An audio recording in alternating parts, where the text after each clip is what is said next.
Hello friends, this is Mamta Samaria Khandelwal and you are watching MSK chemistry. तो solutions chapter हम पढ़ रहे हैं। Types of solutions and concentration terms हम डिटेल में डिस्कस कर चुके हैं।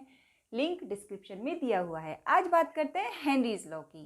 ये इतना इंपॉर्टेंट क्यों है? क्या आपने कभी सोचा है जब आप कोल्ड ड्रिंक का ढक्कन ओपन करते हैं तो गैस के बबल्स बाहर निकलते हैं, और जो स्कूबा डाइवर्स होते हैं वो वेंट्स की प्रॉब्लम से सफ़र करते हैं, और वो जो टैंक अपने साथ लेके जाते हैं अंडर वाटर, उसमें जो एयर होती है उसको हीलियम से डाइल्यूट किया जाता है, और उसमें हीलियम का परसेंट करीब 11% होता है, और नाइट्रोजन 56% एंड ऑक्सीजन 32% होती है। तो ऐसा क्यों होता है? और तीसरी बात, जो क्लाइंबर्स होते हैं वो हाई एल्टीट्यूड पे एनोक्सिया प्रॉब्लम को सफ़र करते हैं। तो इन सारे सवालों का जवाब है हेनरीज लॉ। क्या कहता है Henry's law? The effect of pressure on solubility of a gas in liquid. मतलब प्रेशर का क्या रोल है एट कांस्टेंट टेम्परेचर, अगर आपको किसी गैस को लिक्विड में डिसॉल्व करना है। So here your solute is gas and solvent is liquid. तो स्टेटमेंट 1 ये कहता है कि solubility of a gas in liquid at constant temperature is directly proportional to the pressure of the gas over the solution. आप जानते हैं liquid solution है, उसके सरफेस पे अगर गैस है तो वो एक प्रेशर एक्सर्ट करती है। तो गैस की जो सॉल्युबिलिटी होगी लिक्विड के अंदर, that will be proportional to the pressure of the gas over the solution.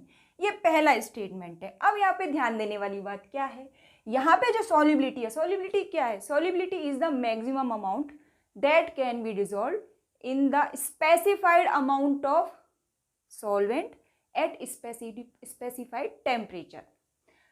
तो सॉल्युबिलिटी की जो यहाँ यूनिट ली गई है that is mole per litre, जो किसकी यूनिट होती है? मोलैरिटी की। और प्रेशर यहाँ पे लिया है हमने बार में, तो केएच की यूनिट जो होगी that is Henry's law constant, that will be mole per litre पर बार। ये चीज आपको ध्यान रखनी है। तो ये पहला स्टेटमेंट हो गया हेनरीज लॉ का। अब बात करते हैं हम स्टेटमेंट 2 की। यहाँ पे क्या लफड़ा है? देखिए, यहाँ पे जो कॉन्सेंट्रेशन टर्म लिए हमने लिए मोल पर लीटर, लेकिन मान लीजिए हमें सॉल्युबिलिटी को रिप्रेजेंट करना है मोल फ्रैक्शन के फॉर्म में, तब क्या होगा? तब थोड़ा सा चेंज हो जाएगा। तो क्या होता है, if we take the mole fraction of a gas in the solution as a measure of its solubility, then partial pressure of the gas in vapour phase is proportional to the mole fraction of the gas in the solution। तो इसको हम इस तरीके से लिख सकते हैं, P is proportional to काई। काई क्या है? आपकी गैस का मोल फ्रैक्शन किसमें? लिक्विड सॉल्यूशन में। और P क्या है? Partial pressure of the gas over the surface of the liquid solution. ठीक है, अब यहाँ पे प्रेशर की यूनिट है बार और KH की यूनिट भी है बार, क्योंकि मोल फ्रैक्शन की कोई यूनिट नहीं होती। यहाँ पे KH की यूनिट अलग है, यहाँ पे KH की यूनिट अलग है। तो न्यूमेरिकल के क्वेश्चन में KH की यूनिट को देख के आप ये चूज कर सकते हैं कि फॉर्मूला ये वाला लगाना है या फिर ये वाला। अब देखिए, partial pressure is proportional to the mole fraction of the gas. अब इसी को हमने यहाँ पे ग्राफ बना दिया है। अब इस ग्राफ का जो स्लोप है that is equal to KH। ये आपको MCQ को सॉल्व करने में यूज होगा। ठीक है, अब देखिए जो न्यूमेरिकल्स आते हैं वहाँ पे आपको इन दोनों स्टेटमेंट्स में प्रेशर की यूनिट लेनी है बार। ATM भी ले सकते हैं क्योंकि बार और ATM में ज़्यादा फर्क नहीं होता है। तो प्रेशर की यूनिट कोई भी दी हो, आपको उसको बार में चेंज करना है, और उसके लिए कन्वर्जन टर्म्स मैंने यहाँ पे लिख दिया है। It will help you a lot. ठीक है, अब बात करते हैं हम KH की। ये हेनरीज लॉ कांस्टेंट इतना इंपॉर्टेंट क्यों है? तो देखिए, ये डिपेंड करता है गैस के नेचर पे और टेम्परेचर पे। So value of KH depends on nature of gas and the temperature. ये मैंने यहाँ पे लिख दिया। ये सॉल्वेंट पे भी डिपेंड करता है, बट ये दो फैक्टर है, ज़्यादा इंपॉर्टेंट है।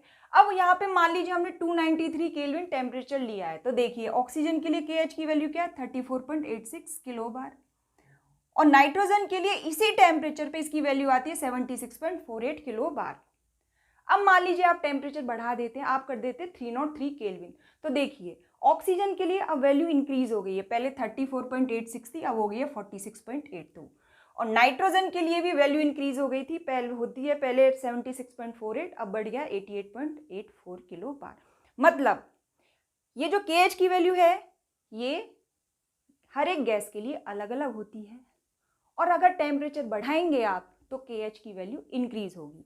अब MCQ का क्वेश्चन कैसे आता है कि किसी भी गैस के लिए at given pressure at a given pressure, if you increase the value of KH, then what will be the effect on solubility. तो ध्यान रखिए, अगर आपकी KH की वैल्यू इंक्रीज हो रही है, इसका मतलब टेम्परेचर इंक्रीज हो रहा है उस गैस के लिए, और अगर टेम्परेचर इंक्रीज हो रहा है तो गैस की सॉल्युबिलिटी लिक्विड के अंदर कम होगी।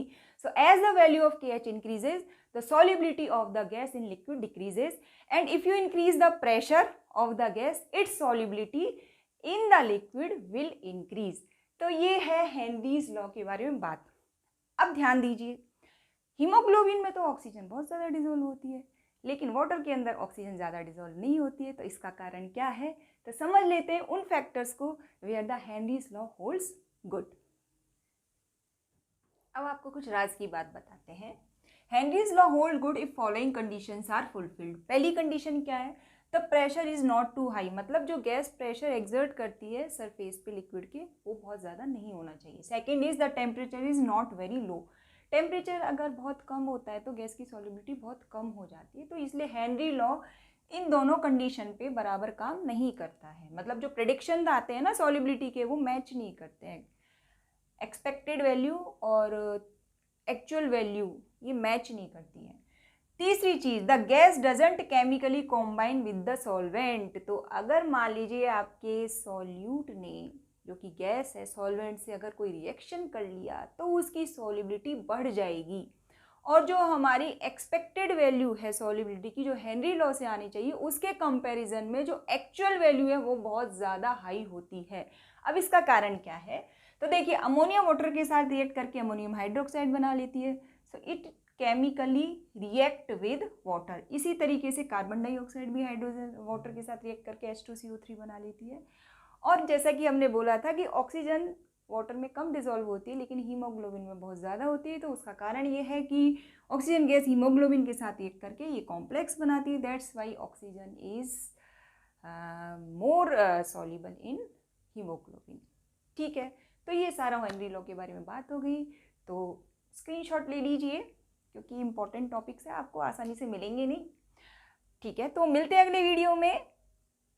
Till then keep watching MSK chemistry. Thank you. Subject की जड़ों से जोड़ना आपको ही हमारा काम है, और उसी दिशा में हम आगे बढ़ रहे हैं। Thank you for watching.